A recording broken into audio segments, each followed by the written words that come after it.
We will eliminate the trade deficit with the United States. We intend to do it very quickly. We think it's the right thing to do. And we're going to also eliminate trade barriers. I'm a free trade champion, and free trade has to be fair trade.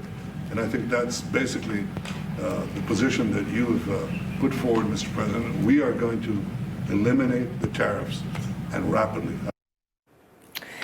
Israeli Prime Minister Benjamin Netanyahu making those remarks at the White House yesterday during his visit with President Trump and Trump administration officials. And while other foreign leaders have pushed back or been highly critical of the president's reciprocal tariffs, the Israeli Prime Minister struck a tone of cooperation, if you will, also a willingness to eliminate the trade deficit with the United States and then establish a new agreement. David Friedman here, former U.S. ambassador to Israel.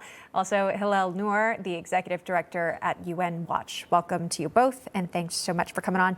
Ambassador Friedman, if I could start with you. That's a message that the Prime Minister of Israel sent very clearly in the White House. He's definitely first in line to negotiate with President Trump. Your thoughts there on what he had to say?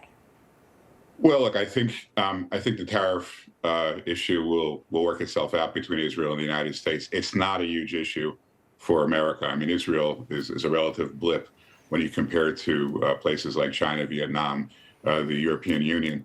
The Prime Minister of Israel was called in on a rush basis, not to discuss tariffs. It was all about the upcoming negotiations this Saturday with Iran. And I think, they discussed lots of things, but at the end of the day, that was what happened in the meeting, that they got together to level set, to discuss their common goals, to make sure they were on the same page. Israel, very, very squeamish about others negotiating with Iran. Last time that happened in 2015, Obama made a terrible deal, and they want to make sure there's not going to be, an Iran deal 2.0.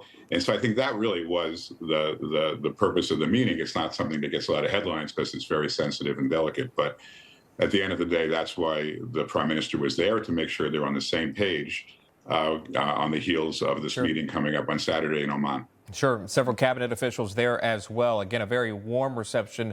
We'll bring the latest on that in just a moment. And discussing the Prime Minister of Israel's visit to the White House yesterday, and most importantly, those discussions about Iran, the direct communications we're expecting this Saturday between Trump administration officials and Iranian officials. Hillel, I wanted to get your thoughts on that, what you expect might happen this weekend. Will we see actual communication occur?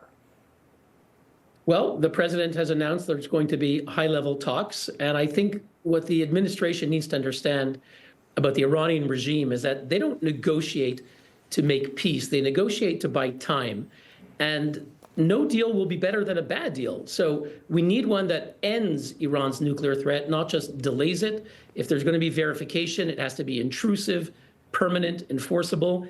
Anything less is going to be surrender. The administration needs to understand that maximum pressure in Trump 1 worked.